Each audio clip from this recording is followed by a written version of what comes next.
Representative Adelita Grijalva of Arizona used her time not just to question witnesses, but to explain why childcare funding decisions made in Washington have immediate consequences for parents, workers, and children.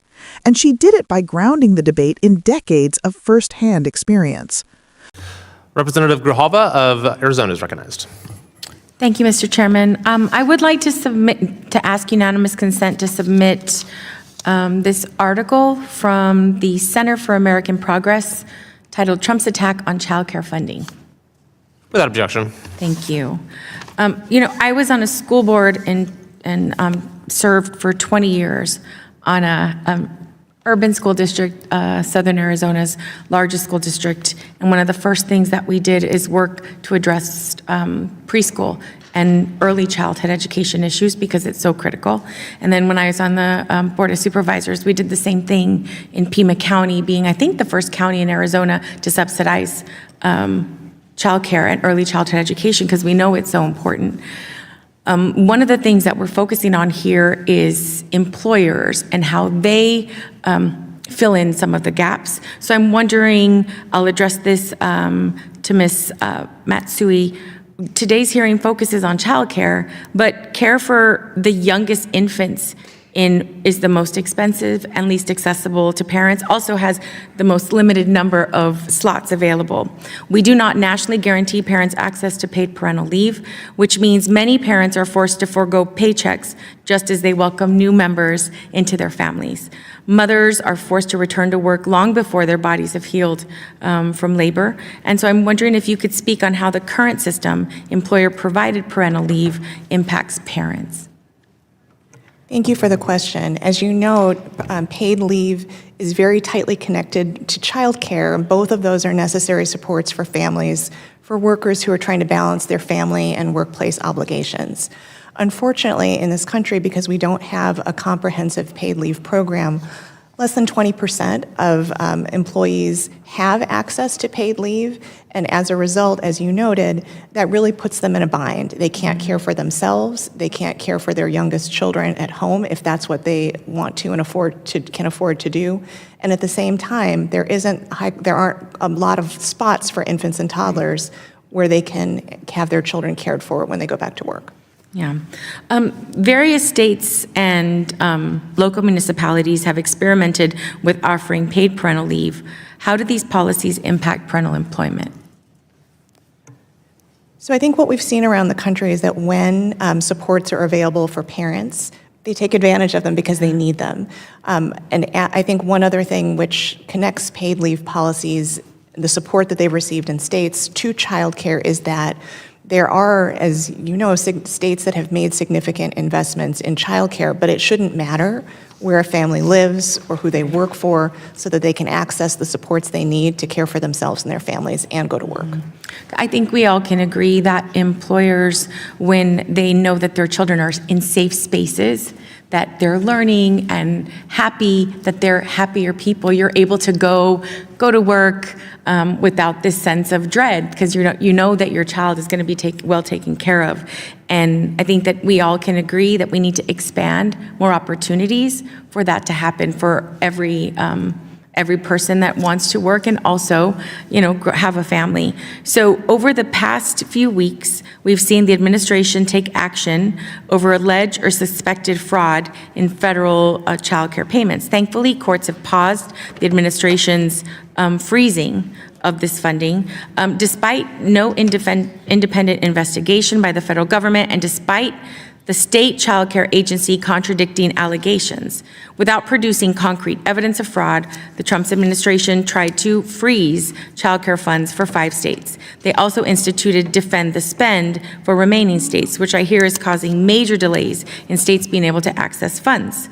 Ms. Matsui, do you agree that actual instances of fraud in child care programs using federal funds should be investigated and brought to justice?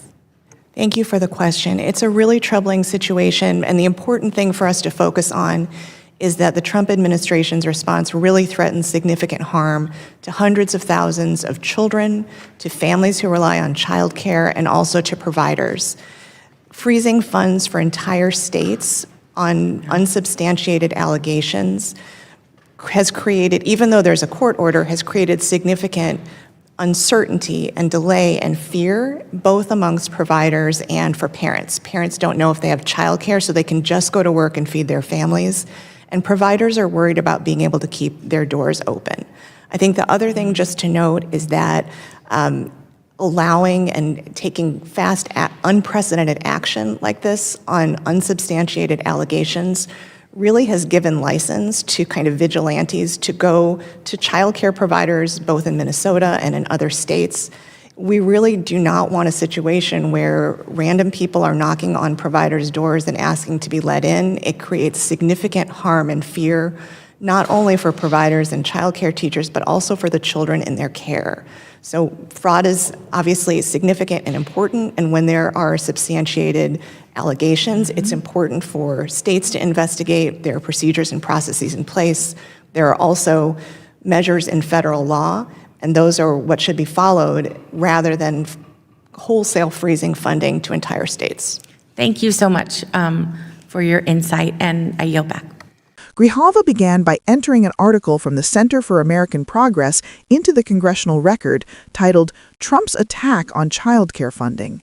That move signaled exactly where this discussion was headed. She reminded the committee that long before she ever served in Congress, she spent more than 20 years on a school board in southern Arizona's largest urban school district. One of the earliest priorities there was preschool and early childhood education, because leaders could see clearly what research later confirmed: early learning shapes everything that comes after. Later, as a county supervisor in Pima County, she helped lead one of the first efforts in Arizona to subsidize childcare and early childhood education. The reason was simple: families needed it, employers depended on it, and children thrived because of it. That context matters now because the Trump administration has attempted to freeze federal childcare funding in multiple states, citing alleged fraud without completed independent federal investigations. While courts have paused some of these actions, the uncertainty alone has already caused disruption. Grijalva shifted the focus to a reality many families quietly struggle with. Infant care is the most expensive form of childcare in America, and it is also the hardest to find. At the same time, the United States does not guarantee paid parental leave at the national level. That means many parents are forced to give up income just as they welcome a new child. Mothers often return to work before their bodies have fully recovered from childbirth. Families are pushed into decisions driven by financial survival rather than what is best for their children. Grijalva asked the witness, Elizabeth Matsui, to explain how employer-provided parental leave impacts families in a system without national standards. Her response laid bare a sobering truth. Fewer than 20% of workers in the United States have access to paid family leave. For most parents, staying home to heal, bond, and care for a newborn is simply not an option they can afford. Subscribe now if you want clear explanations of how policy choices affect real life. Matsui explained that paid leave and childcare are deeply connected. Without paid leave, parents cannot stay home when they need to.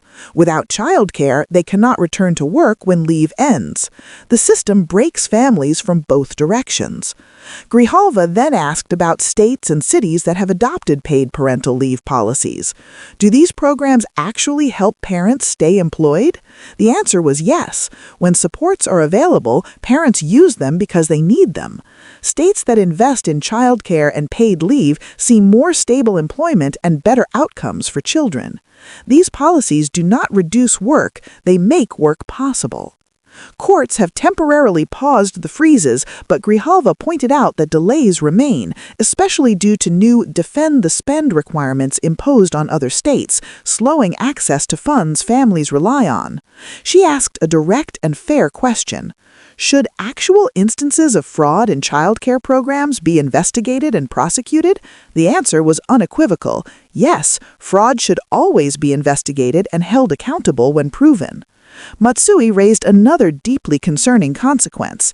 The administration's actions have effectively encouraged vigilante behavior.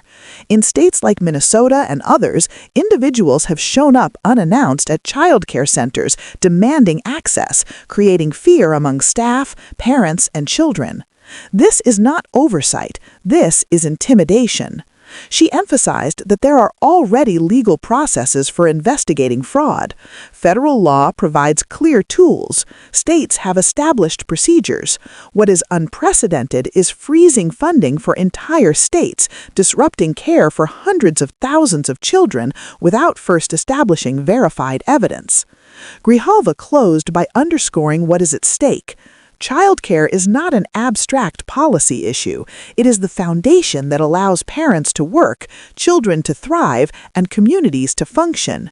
Addressing fraud must be precise, evidence-based, and lawful, not sweeping actions that punish families who have done nothing wrong. If you want continued coverage that explains what congressional hearings really mean for everyday Americans, make sure you subscribe. We will keep breaking it down so you stay informed.